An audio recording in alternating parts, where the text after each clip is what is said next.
CoastFI Couple, podcast where love meets financial independence. I'm Matt. And I'm Yana. Join us every other week as we dive into the world of CoastFI and share smart money tips for couples. We're going to be talking all about how to strengthen your bond and your relationship and bring you closer to financial independence. One episode at a time. All right, we are back with CoastFI Couple. This is our third episode. Not really sure how we'll publish the episodes, but this is our third time in the studio. It's good to be back in the studio. Yes. And today we are going to be talking about obstacles to fire. Yes. I definitely think that there is a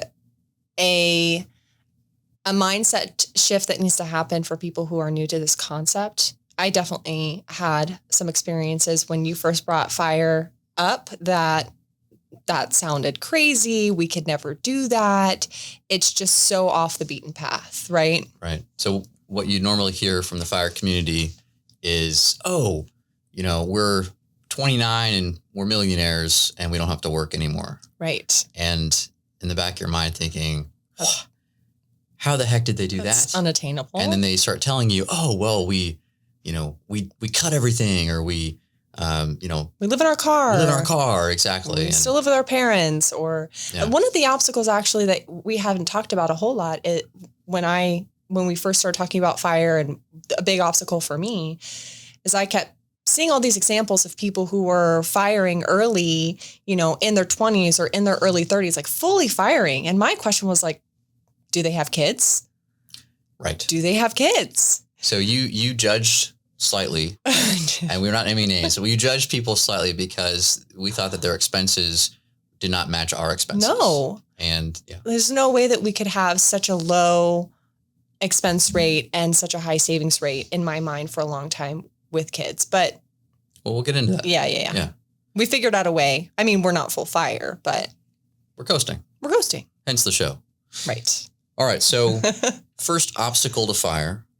We hear this one a lot, right? I don't make enough to fire, right? I don't have enough of a paycheck in order to make the savings rate work. Yes. Right. I think about that a lot. You had a high shovel job. I call it a high shovel job for a long time, where we were able to have a much higher savings rate. In a long time, I mean several years. But before that, we didn't make a whole lot. We didn't make three figures between the two of us for the majority of our life together. It was just about finding ways to remain frugal, keep our expenses low, and try and maintain a healthy savings rate. It didn't matter what the income was. Well, I think that's the point, right? So for those listening, you don't need a six-figure job in order to get to fire. Mm-hmm. It's about the habits that you instill and the consistency and a little bit of education. Right. So for us, I mean, when I first started out in the corporate world, I was making $45,000 a year. Mm-hmm. And I don't think you were working at the time. Were we living on one income back then? I'll have to remember. I think before we had our second child, I was working. Remember? I was a admin lead at a staffing agency. And I wasn't making a lot. I wasn't on salary. Yeah. And then I took time off to stay at home with the baby for a couple of years. And then I got back into the workforce, I think, when our youngest was around 2.5 or 3. But during that time, while I was working, and even after I went home, I stayed at home for a couple of years with our youngest. We weren't making six figures, even when I was working also. Yeah, it was tight. And I remember that being kind of extra stressful because, the jobs that we were working, we didn't particularly enjoy. We realized that they were stepping stones for us, and we wanted to see what the next step was, but we had to kind of put in the time to learn, and that was going to be several years. Right. And so I remember kind of being not frustrated, but maybe demoralized a little bit that our savings rate was not what I wanted it to be, because it just couldn't be. Right. So to the first objection of not having enough money or not making enough money to fire, it is a math game. And so obviously it's a lot easier to fire if you have a big shovel or a big, income job and low expenses, but it's also possible to keep the ball going down the hill as long as you maintain what your expenses are and live within your means. Right. And I think also having an awareness of what your plan and your goal is will help you start making some changes. Maybe you should get an additional certification or go back to school, right? Yeah. We both went back to school because we realized we wanted to have a better income so we could have a higher savings rate. Yeah. Now, this didn't necessarily affect our lifestyle. We weren't spending a whole lot more, maybe a little bit, but we've been pretty tight about lifestyle creep. Yeah. And we could talk about lifestyle creep in some later episodes. You've got a really interesting note here in our notes for today's episode about the top 5 careers reported among millionaires. Can you talk about that a little bit? Because I was actually really surprised to see some of these. Yeah. So this is kind of to feed back to that. You don't need to be making a lot of money in order to retire a millionaire or to hit the millionaire status. Right. And so, you do have on the top 5 careers that will retire as millionaires, the usual suspects like, a lawyer, an engineer, but number 3 is actually a teacher. And, typically teachers don't make too much. And so, but they know how to budget. Yeah. And they know how to live with what they've got. And so that makes sense. That makes so much sense, actually, because they have to budget the resources in the classroom and they're educators. So I would imagine that they are educating themselves and they are applying those budgeting techniques to their lifestyle. And they're creative, right? Like oftentimes they have to budget for their own classrooms too. Mm-hmm. That's what I'm getting at. Yeah. Interesting. And then some other notes that I think that I wanted to point out. Consistency and education. Mm-hmm. Definitely a burden for me in the beginning. I wasn't consistent in purposefully learning about fire, but the more I learned, it's hard to unlearn it once you kind of see the writing on the wall and you've done the math for yourself. It's really hard to build an argument against at least trying, maybe not fire, but building a path for yourself to ensure that you have a comfortable retirement when you can no longer work. That's a good point. And it's actually not something that we put in the notes for today to talk about. But the education piece, it is relatively simple, but there's a lot of misinformation out there that can muddy the waters, right? And it's confusing. There's acronyms. There's all of these really complex investment strategies. I'm still learning a lot. I'm learning something new every day. But something that's really great about being a part of the community is you can sort of learn in bits and pieces and try and apply what works and bounce ideas off of other people. I mean, I'm going to people in our fire group all the time, in our CoastFI group all the time to say, hey, I have this idea, or this concept kept me up at night and I'm not sure if it applies, or is it crazy to think that I can do X, Y, Z? So educate yourself. Educating yourself is really important. Listen to podcasts. Listen to this podcast. I was just going to say that. Listen to other podcasts. Yeah. I mean, honestly, like the podcasts were what kind of kept me going, right? Because it was listening to other people who have successfully done this plan and maybe who are in similar situations than we are. Mm-hmm. And what I found really interesting is I listened to the Mad Fientists podcast, which for those out there who haven't heard him yet, Brandon, the host, is very analytical. And it initially was a turnoff. I was like, wow, this is very dry and it's very technical. And I just didn't quite relate to it. But then I listened to it, another 6 months or 8 months down the line when it was something that was applicable. And I was like, wow, this is almost a step-by-step plan. And so taking those tools when I felt like I was ready to learn them, and applying it to your numbers, your situation, right? Exactly. It's about exposure to the concepts. And, we will talk about, Roth IRAs versus traditional, or Roth versus traditional, and all of those tips. Investment vehicles. But for the objection, for this episode, for the objection that we don't make enough, it's not so much what you make. It's about some education, right? Exposure to the principles, which we'll talk about, and just the consistency. Right. So if you establish a savings rate and are able to tweak that over time, because our careers are going to to grow as we grow. Right. Ideally, you're looking for, promotions and trying to climb that ladder or get additional clients if you're an entrepreneur or whatever. And as long as you can maintain your expenses and be comfortable in that, then that helps move the needle too. Right. Yeah. Because it's not necessarily that your expenses then go up if you make more. It's that your savings rate can go up when you make more. Yeah. And building a plan to maybe get a higher paying job or get some certifications that could help you get that promotion. That's a good plan. Or a side hustle. Yeah. And you don't need to do it forever, right? It's about getting kind of that ball going initially. Right. Yeah. You have a note in here. Not having a plan is a plan, and it's a bad plan, right? And this is the part that was so difficult is when you would talk to other people at work, typically, money was so taboo. Yes. And nobody really knew the right way to do it.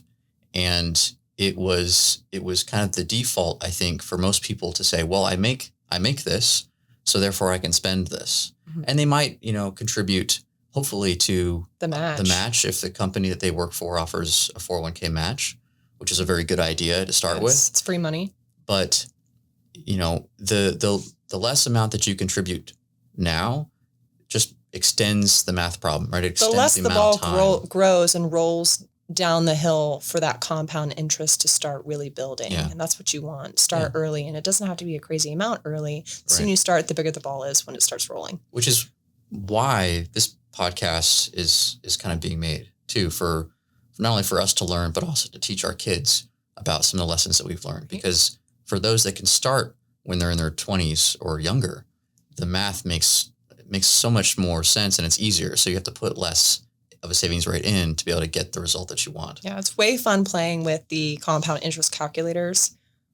The idea of playing with the compound interest calculators when we talk about helping the kids with some of these numbers. Yes. Because they can start and invest very little early on and reach some really astronomical, amazing retirement numbers. And that's the gift of knowledge is really, I think, going to impact them. And I'm excited about that.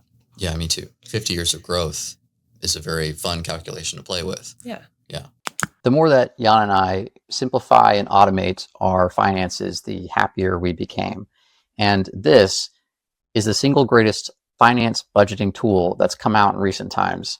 It's called Cube Money, and it's changing the way couples implement financial health. We're investors in this company. We have exclusively been using Cube Money to do our own personal budgets since 2020. And it's so simple that even our kids are now using it. Cube has developed and patented a technology they call Default Zero. And it requires a category to be opened from your personal budget before you can spend with the card.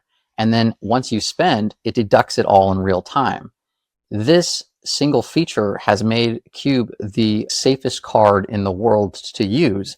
If you drop it, it always has a zero balance on it unless you open the budgeting app. It's been extremely handy for us, and it saved us actually several instances of fraud, and we're never going to go back. Cube is perfect for families too, because they've got shared spending categories that allow you to spend in real time from them, and everyone else in the family can see the updated balance. It's essentially making it 100% foolproof to always stick to our budget. And that has actually been the case. We have not overspent from our budget since we started Cube, and it's amazing. This is the tool that helped us get a handle on our family spending and made our journey to CoastFI so much easier. So if you're ready to take your budget to the next level where you truly can automate it, you truly set it and forget it, then you're in luck, because Cube Money is offering an exclusive deal just for our listeners. Go to cubemoney.com. That's QUBE money.com. And at checkout, use the code COAST. You can try the premium or the family membership for free. And again, we highly recommend it. It's a personal endorsement. We know that if you use the program, it'll work for you. Enjoy. So just to wrap that last segment up, right? We don't need to make six figures or more or have a huge paying job in order to achieve FIRE. Just focus on your savings rate. And ideally, you want to put in at least more than 15%. The FIRE community will try and shoot for 70%. We think that's a little aggressive depending on the job, right? So, find what's comfortable for you. But obviously, the more you can contribute, the faster you'll get to the actual fire part of the journey. Right. Right. All right. Another objection. And I think this was probably your hot take. My partner would never do this. Is that how you felt when you first brought fire up? No, I don't think that it was that you would never do this. Okay. Luckily, I feel like I can talk to you about anything. Yeah. And so I think what I did was probably just wore you down a little bit about, hey, my job is getting really stressful and there's another way to think about this. And it just took some time. Yeah. But, what was the mental block that you initially had when I talked to you about fire? I have a couple takes on this. So one, I don't know why, and this might be wrong, but I thought it was your brother's idea. Not your brother's idea, but something that your brother had brought up. And he has some really interesting interests, not bad. Yeah. But I just was like, okay, we can talk about that. But I think a big part of the reason why I was just sort of like, that doesn't fit what we got going on was because I had just had a baby. Yeah. And the idea of bringing our expenses down even further and trying to save more felt really unattainable. And I was honestly just kind of in survival mode. I was dealing with some postpartum depression. I was just trying to get through the baby phase with our youngest. And not that I wasn't trying to help budget or trying to be plugged in that way. I think I was just in survival mode and not in a place where I could learn something that was seemingly not mainstream and off the cuff at the time. Mm. I think that you had kind of dived in on the Reddit threads a little bit and I was like, okay, so it just seemed, It seemed like a crazy idea. I felt like we were already doing really well. We were living well within our means. We were saving. We were living a modest lifestyle. So it just didn't seem, I don't want to say that it didn't seem necessary or important. It just wasn't something that was taking up my brain space. So that was an obstacle for me. Yeah. Yeah. I suppose timing is probably important. Right? Yeah. So, that was a very stressful time when we had the newborn and we were both in school, or I was in school at that time, I think. Yes. And so, yeah, that makes sense. Right. What was adding additional pressure? Yeah. Just didn't seem like the right thing to make at the time. Not that I don't know if I decided I was never going to do it. I just think at the time it didn't make sense for us to try to, tighten things up even more. And also not to, poke you with a needle a little bit, but you tended to come at it from sort of a scarcity mindset. We got to do this thing. We got to save as much money as possible. We got to eat those peanut butter and jelly sandwiches. Spent $10 more at the grocery store than we should. And I just was not interested in participating in a lifestyle from a scarcity mindset, from a building mindset, from a long-term goalpost mindset. Sure, and we figured this out later. I need regular goalposts to celebrate and be excited. Like, oh, we hit this number. We did the thing. We saved this much that we said that we were going to save before the end of the year, or we were able to go on this trip that we'd saved for. And we also were able to contribute, max out a Roth or whatever, and so I needed those goalposts, but you have always been very head down, not look at it. Let's just get through it. Scarcity mindset all the way until the end. And so we've kind of had to mesh those two concepts together so that we can find a rhythm that works for both of us. We talked about this, I think, in the last episode, that mindset where it wasn't scarcity, where it wasn't like go as hard as you can to retire as fast as you can, which was where I was. I agree with that. Yeah. Helped me realize the joys of slowing down, right? Like I always say that you helped me stop and smell the roses because I was missing things. I was missing things with you. I was missing things with the kids. My frugality at the time was so aggressive that I wouldn't willingly, buy concert tickets to go see our favorite band if they were in town. I have a story. Oh, bring it on. Okay. So Matt is so incredibly frugal. We just went through our closet over the weekend. Okay. And It's gotten better, just so he did. Finally, I convinced him to get rid of some of his old clothes and stuff that he just is afraid to get rid of anything because he might need it later and he doesn't want to have to buy it a second time. And he still had his very first suit ever. Did you say it was from high school? It's still from fit. prom? Was it from prom? No, it wasn't from prom. It wasn't from prom. I Don't think lie it was. to me. It might have been a homecoming. I don't know. It's still Definitely not fit. prom. And yeah, I hate shopping with a fiery passion. So, But less about shopping and more about wanting to hold on to something that costs a lot of money at the time and not wanting to be willy-nilly and throw it away just to need another replacement.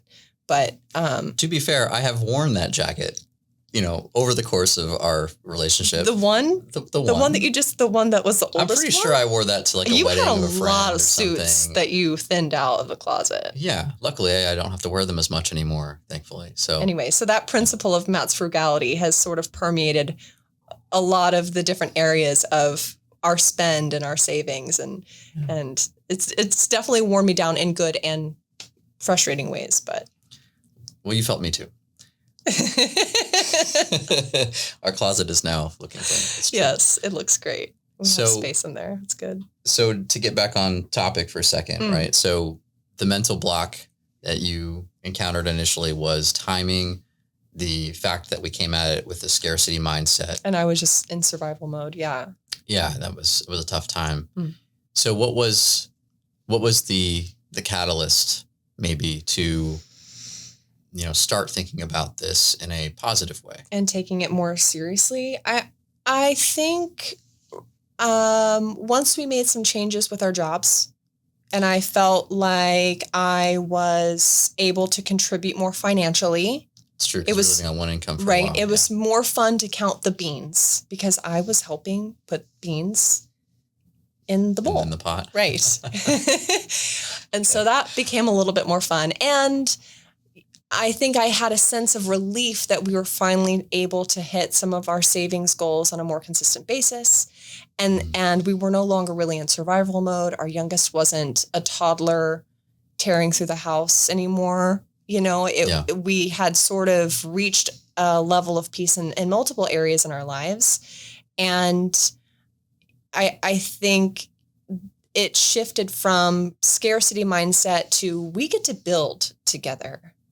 And that's exciting. We get to plan. I get to make a plan purposefully and conscientiously and plug goals and ideas into that plan at will. And I can pivot if I want to. We can change our minds if we want to, right?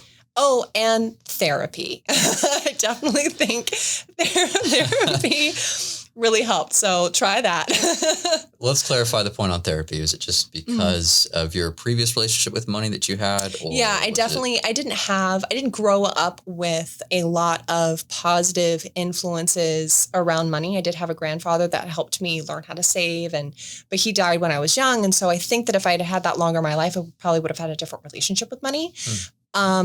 Not to say that my family members aren't good with money. It just we weren't talking about strategies and how to apply them across the board. So I just didn't have a lot of tools. I was kind of on my own to figure it out, Yeah. And so saving and investing and building a long-term financial plan, these weren't skills that I was given as a young adult. And so I didn't really come fully online until after.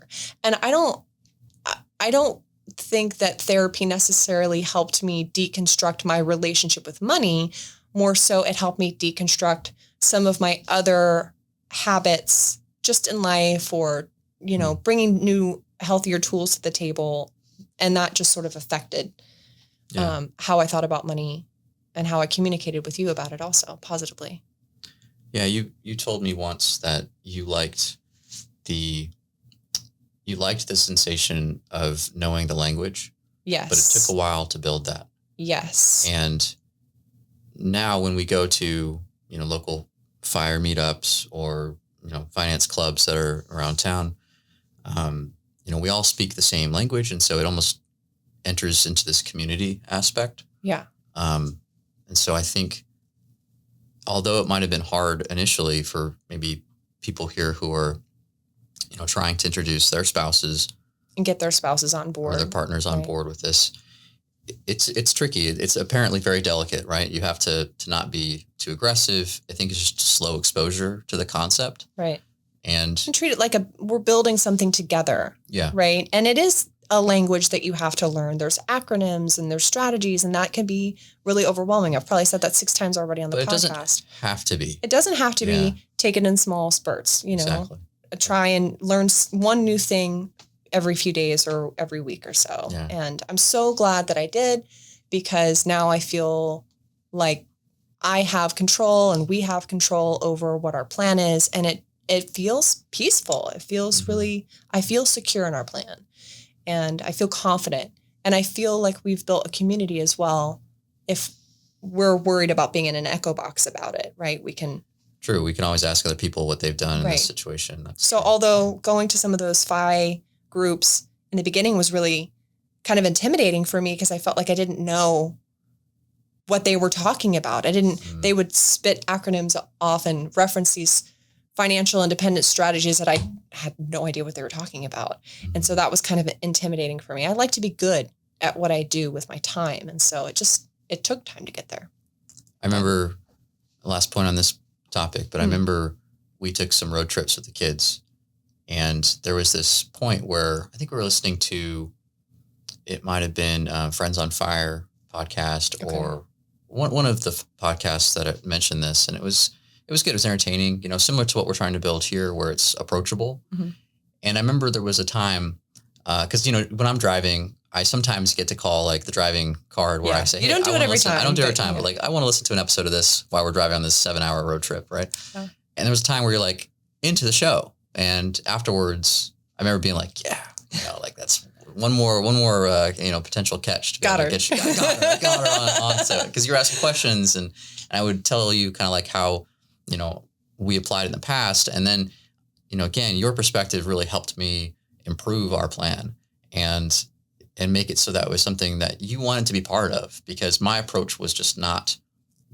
You were a bit too rigid. I think that I needed to break down your rigidity a little bit, and we needed to kind of meet in the middle, which was important. It wasn't that you convinced me to come to the dark side of financial independence, right?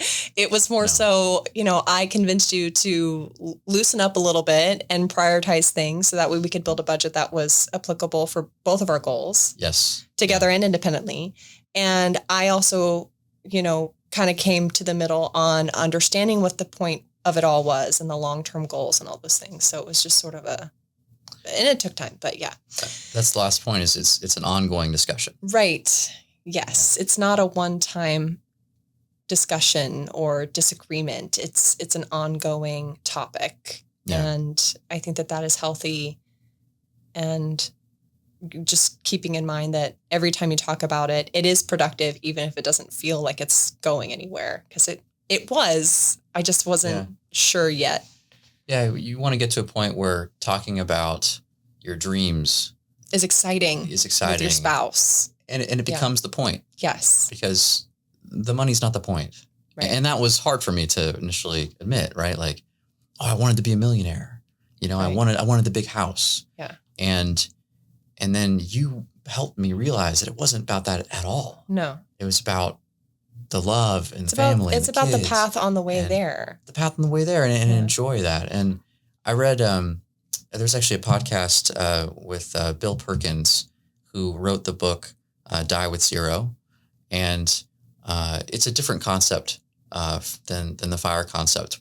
It essentially says that, you make all this money and then you just leave nothing. You don't leave any legacy. You literally die with zero. So it's not something that I subscribe to, but he had a really great concept that talked about the life arch. And I think you and I have mentioned this before. Yes. And so the life arch was really, really helpful, because it says, if you want to, in your perfect life, want to be a windsurfer, you probably won't do that or start that journey when you're 80. Right. Right. So if you're looking to try and be good at that or have that be a part of your life, you want to try and put it to where you physically can do it. And so it's like, okay, well, I'm going to take lessons. I'm going to buy the gear. I'm going to, go on a, trip just to do it. And it's going to be when I'm in my 30s or 40s. And so then you intentionally put money to that. Invest your time and your energy and your money and your resources into fulfilling that life dream when it's appropriate in the trajectory of your life. Exactly. Yeah. Or if the goal is, I really want to be present with my kids. Right. I really want to take them on family vacation trips to, the Grand Canyon or something. Right. They'll probably only want to go with you for, a certain segment of our lives. You've got about a decade of your life with your kids where that is actually where they're willing to sit in the car with you for, right. 12 hours or more to do that. Yeah, exactly. Yeah. Okay. What's another objection? Let's see. I got one. Okay. It's hard. Yeah. Yeah. It is hard in a way, but it's rewarding hard. It's hard at first. It's challenging, but it's rewarding. Yeah. So the beauty of this is that, again, it is all a math problem. Yes. And so it's as hard as you want it to be. It's one of those things where you choose your hard. There you go. Right? That's a good way to put it. Do you remember that meme that I showed you where it's two different rock climbers and one rock climber is going up sort of a steep mountain that's kind of steep, but the back end is not that bad. And then the other climber has a really easy, beginning, but then they got to go straight up the mountain later. Yes. It reminded me so much of financial independence and saving, because no matter how many times I sliced it and tried to break down this idea that we needed to save aggressively for our long-term retirement goals, then you would say this all the time, and you're so right. It's just a math game. And that used to infuriate me. But you're right. You're right. It is just a math game. So, well, we had a conversation with our oldest recently. And, it's about taking the quote, the pain or the difficulty and spreading it out over time. Yeah. So that way you're not having at the very end of the road, to work overtime and get 9 jobs and climb that mountain. No, it's you want it to be an enjoyable hike. Right. Right.